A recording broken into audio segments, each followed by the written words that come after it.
Am I the a-hole for refusing to pay for a former friend's daughter's college?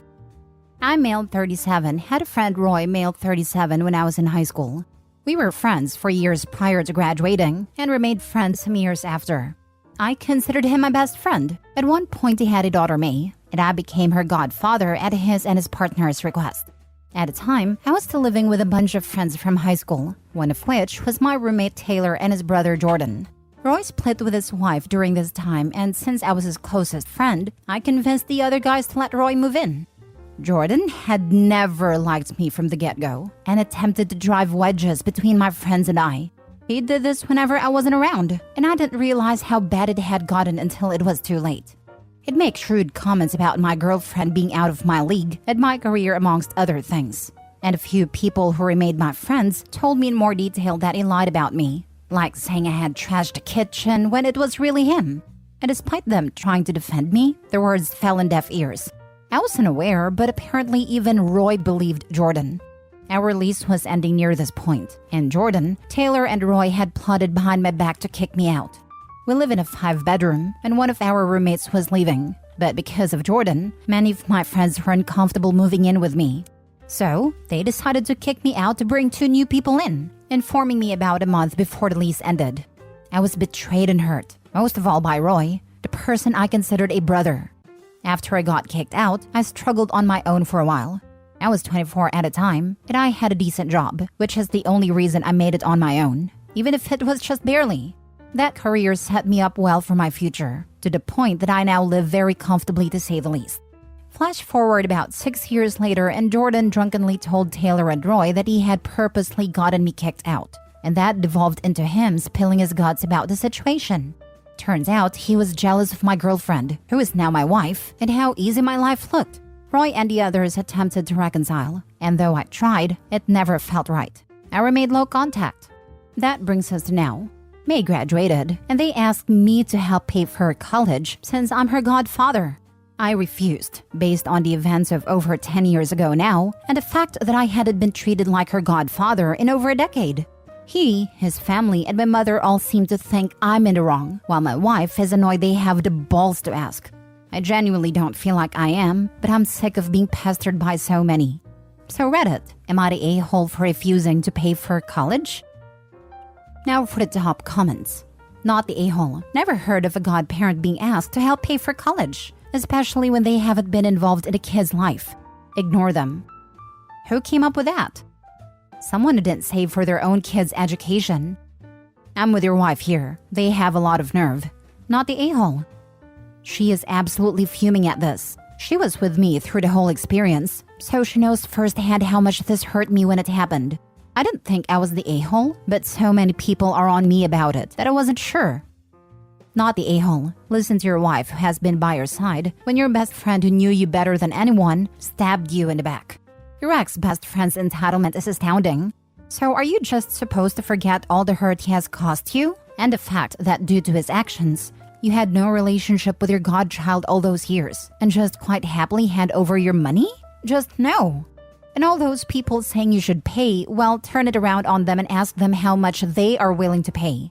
I bet you the excuses will be fast and furious. You're right. Honestly, thinking about it, it makes me really proud she has my back. I couldn't ask for a better spouse. She is everything. I'm proud to call myself hers. And that is also a great point. It isn't some small fee. May is going to need a lot for her engineering classes. I don't know how much anyone else is even contributing.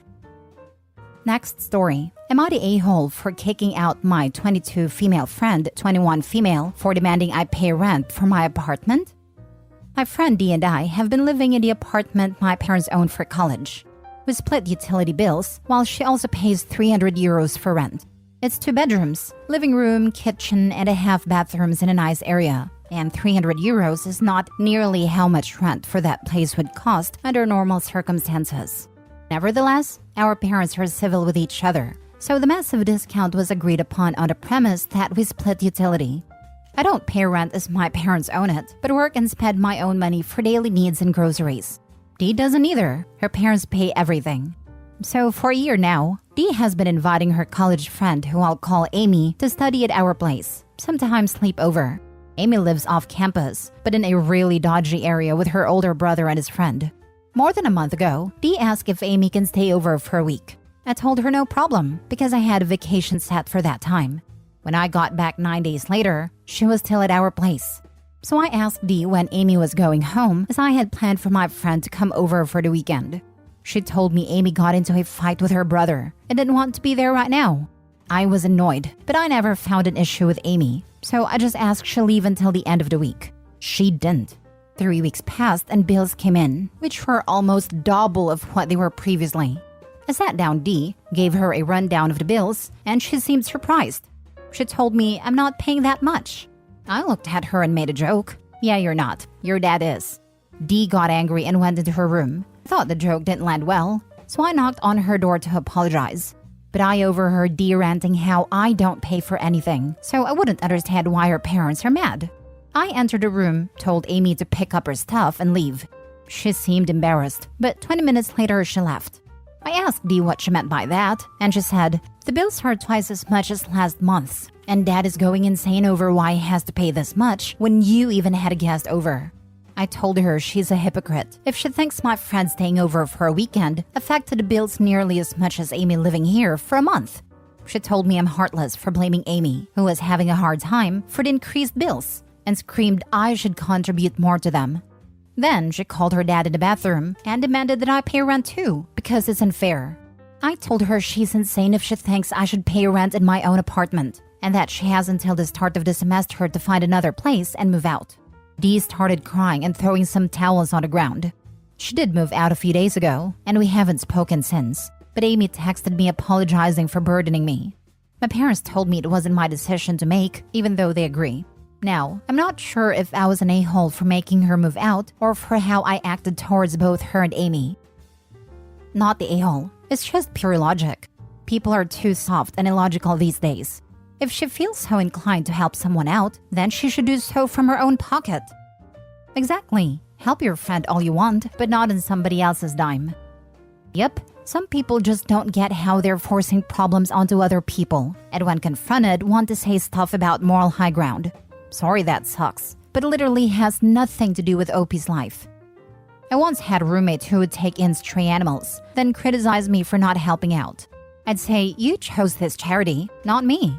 Apparently, this made me a selfish a-hole. Not the a-hole. It's done and sorted. Move on and study well. Thank you. Not the a-hole. Rooming with a friend is a great way to lose a friend. Find a roommate who seems responsible and charge the full rent. Yep, better to be roommates before friends. Next story. Am I the a-hole for telling a friend that I can't be there after her F-buddy died? My friend started seeing a guy who told her he was married and had kids. He just wanted a physical relationship, and she was okay with that, she said. 6 months later, she was mad that he didn't want to leave his wife for her, and she went to tell his wife. So that ended their little setup, but his wife forgave him. 4 years later, my friend contacts him again on Facebook. She apologizes and tells him that now she is ready for just a physical relationship. Everything's going great, until 6 months later, and after a quick morning session, he tells my friend he's not feeling well. He drives home and dies after getting home. My friend finds out because she doesn't hear from him for some days and calls a mutual friend of theirs who tells her. She's hysterical when she calls me. I get that it's a shock, and then his wife found their secret messages on his phone. My friend finds out the date of his burial and she insists she's going. I tell her not to. She attends, but his sister tells her to go home. Every time we talk, she's talking about him and how she's visiting his grave and is leaving little trinkets, hearts and frames by his grave. I ask her if she has thought about how his wife and kids might feel about this, but she insists that she's in mourning and this is her way of dealing with it. I might be insensitive, but I tell her I find it disrespectful, and that if this was her husband, would she want her dead husband's F-buddy doing that? So in her own words, I'm insensitive and probably an a-hole. I'm just confused because she has told me many times that their rendezvous was just physical and that's all she wanted. So am I the a-hole for putting some distance between this friend and myself and not being there as much as I probably would have had it been a friend or family member of hers who had died? Edit. I know many are questioning my own morals by being her friend. There are many things I wish I had done differently. After his death, she called me and was hysterical. Her wanting to go to his funeral and now visiting his grave is something I've talked to her out of. I've never supported any of what she's doing with this guy. We've known each other since we were little as how our moms know each other and all that. So it's gonna create some contention. Now for the comments. Not the a-hole. I would distance myself from someone that thought all of that was acceptable. She thinks you are insensitive? Says the mistress showed up at his funeral. Wow. Yeah, this is not a situation I would want to be anywhere close to. Fully agreed. Not the a-hole. But you will beat yourself if you don't GTFO before you get caught up in something worse. Not the a-hole. Why are you friends with someone who thinks it's okay to behave like this? At the moment, we're low contact. If we speak, I tell her my opinion about these visits she's making to his grave. So I'm definitely the minority here. But what your friend is experiencing is called disenfranchised grief. It happens when a person's grief is deemed unacceptable due to societal norms. She needs to see a therapist, or her behavior may worsen. What she has done is wrong, but people do not always have a rational reaction to grief. Also, she's getting a lot of hate in these comments, but the only person responsible for this man's wife's feelings is the guy who is dead now. I can't stand a cheater. He's ruined multiple lives, and is not even here anymore to answer for it. Cheaters are the worst, but homewreckers are a close second. I don't know why she's morally in the clear for hooking up with a married man, just because she's not the one in the relationship. People have a responsibility to demonstrate a basic level of decency and concern for the lives and feelings of others, even strangers. Last story. Am I the a-hole for telling my friend it was too damn bad she was uncomfortable? I work as a kind of personal assistant / art handler and organizer to an individual with an extensive collection. It's an interesting job, and I get a lot of opportunities for new experiences and invitations to events. My boss and I do not have the same tastes in art. He's an older, very traditional guy, and that reflects in the events I get invited to and the people that I'm interacting with at these events. We have a world-famous opera in our city, and I was gifted 2 tickets to the opera last weekend, with an invitation to attend a pre-show cocktail party in a private area. This was not a work event for me, but still a networking opportunity and a gift from my boss's personal friend. My fiancé was visiting family, so I invited my friend Sarah to join me. She arrived at my house Saturday afternoon to get ready with me. She had brought a dress to wear that I didn't think she should. It was very pretty, but more like a club dress than an event dress. Bright pink and very short. And our opera is known for a no dress code, just be fabulous approach, so it was fine for the venue itself. But I knew the pre-party was going to be an older, more traditional opera dress crowd. I myself wore a deep green floor-length dress for reference. I offered her the option of choosing something out of my closet, and told her that I thought she might be uncomfortable at a party because of the type of group they were. But she wanted to wear that dress, so I didn't push it. At a party, most of the attendees didn't seem interested in engaging with her, and while outwardly polite, it did feel like they were equally uncomfortable with her presence, as she was being there. She stayed next to me the whole time, which was fine, but she was sullen and kept grabbing my arm to whisper in my ear that we should leave. After the 3rd time, Sarah pulled me out of the conversation and told me she wanted us to leave the party. I got irritated and told her it was too damn bad that she was uncomfortable. I warned her. There are 2 bars out in the public area. She could go hang out there and I'd join her in an hour for the show, but I couldn't leave yet without looking bad. I might not have been working, but I accepted the invitation. And now my behavior here reflects on my boss. And that ultimately affects my job, regardless of it not being officially work. Sarah stayed at a party instead, and eventually it was over and we attended a show. She didn't speak to me at all on the drive home, and texted me after I dropped her off that she was upset by the way I had treated her, and that I should have left when she wanted. I think that's unfair. I talk about my job all the time, and she knows very well that expectations are placed on me at these events, and how I am expected to act. I tried to tell her, but obviously I wasn't going to force her to change. But she's still mad, and a mutual friend is guilting me for not caring about Sarah's comfort, and I'm starting to feel a little bad. And I don't know, am I the a-hole? Not the a-hole. Fair warning was given prior to the event, as well as an opportunity to change attire. That being said, I don't know the extent of the warning given, and perhaps a bit more detailed explanation should be given next time to ensure the individual in question knows exactly what might occur.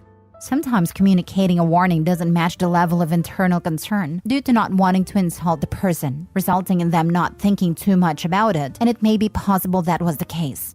Her feelings are somewhat justified, as it sucks being judged like that. But as mentioned, you're not the a-hole here. I just want to add though, while I'm sure there was judgment, Sarah's behavior probably made it worse than just wearing an inappropriate outfit. When you're uncomfortable, you can appear standoffish. Additionally, it sounds like Sarah was standing next to OP the entire time, while also choosing not to engage with others. She pulled OP out of 3 separate conversations. How rude! She was whispering, which is also rude, and obviously wanted to leave with her body language.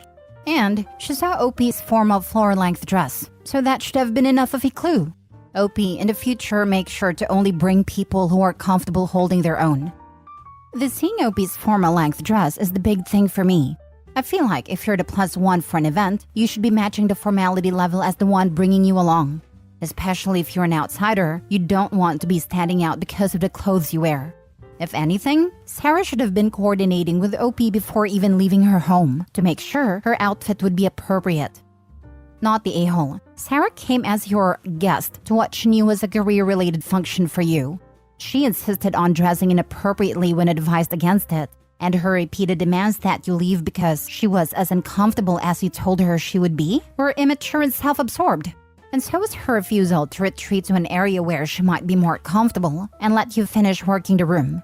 So is her sulking and involving another friend who wasn't there, knows only her side of the story and should STF you instead of getting in the middle. I predict you'll find yourself outgrowing friends like Sarah in about 5, 4, 3, 2.